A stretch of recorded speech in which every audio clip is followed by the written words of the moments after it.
Okay, so welcome to today's deep dive.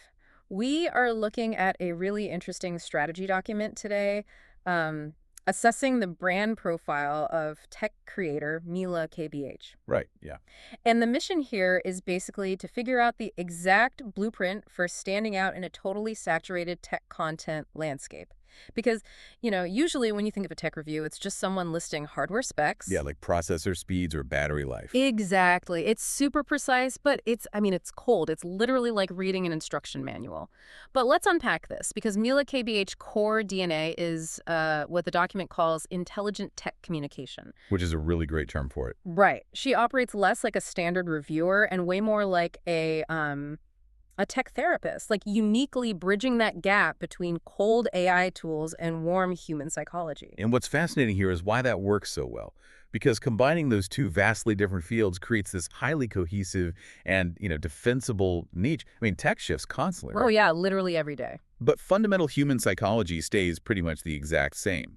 So by fusing them together, you aren't just reacting to the latest software update. You're grounding the tech in human reality. Okay, well, moving from the theory to the actual execution, I have a question for you. Since, lifestyle content drives massive engagement online for basically everyone else, why would posting a video of a beautiful view or like what she eats in a day, why does that actively harm this specific profile? It all comes down to understanding signal versus noise. So for a generic influencer, posting a beautiful sunset is the signal. That is exactly what their audience wants. Right, they want the aesthetic. Exactly. But for Mila Cage, it's just noise.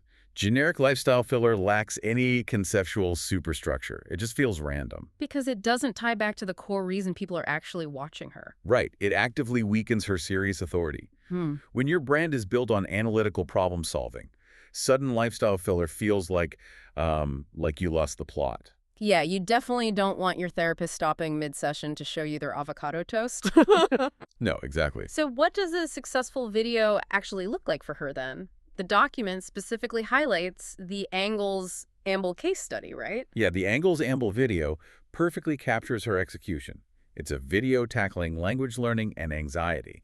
But instead of just reviewing the AI app's user interface or the pricing model, she shows how the AI acts as a low-stakes conversation partner. Oh, I see. Because it removes the social anxiety of practicing with a native speaker. Like the AI doesn't judge you if you mispronounce a word. Precisely. She isn't just saying, look at this cool software. She's showing how the software bypasses a deeply human emotional barrier. Okay, but here's where it gets really interesting to me. If standard lifestyle filler breaks trust, how does she stay engaging? Because if you just strip all that away, how do you avoid becoming like a boring academic textbook? Well, you definitely don't want to just lecture your audience. And if we connect this to the bigger picture, her secret weapon is actually acting as an anti-salesperson. An anti-salesperson. Yeah, she actively critiques the very technology she's covering. She balances that deep expert knowledge with a very grounded peer-to-peer delivery style, So instead of saying, hey, buy this app, it's flawless, she might say, this app is powerful, but here's exactly where it fails to understand human nuance. which builds incredible credibility. By questioning the tech instead of just cheering for it, she shifts from being a mere product reviewer to being, a bit of a philosopher. Right. And she places herself on the exact same side of the table as the anxious consumer. And part of that involves asking massive questions. Like she literally asks, does AI lack a soul? That is such a wild, fascinating trust-building tool. It really is. Because when you ask a question like that, the audience knows you aren't just trying to sell them a subscription. You're validating the exact existential anxieties your audience is feeling. Right. But the strategy strictly warns against sudden pivots. This approach only works if the critique remains rooted in facts. Oh, so no going off topic. Right, straying into unrelated clickbait or non-tech political topics breaks the trust instantly. As long as she stays grounded in tech-based psychology, the authority holds. So wrapping this up for you listening, the blueprint for standing out in a crowded market isn't about having the flashiest gadgets or adopting the latest trends.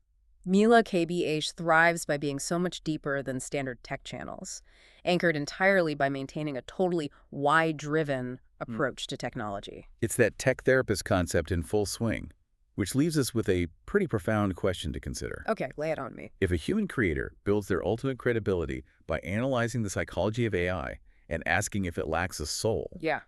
how will our digital content change when AI tools become advanced enough to analyze our psychology and ask that exact same question about us. Oh, wow. Yeah, that is a session with the tech therapist I am definitely not ready for.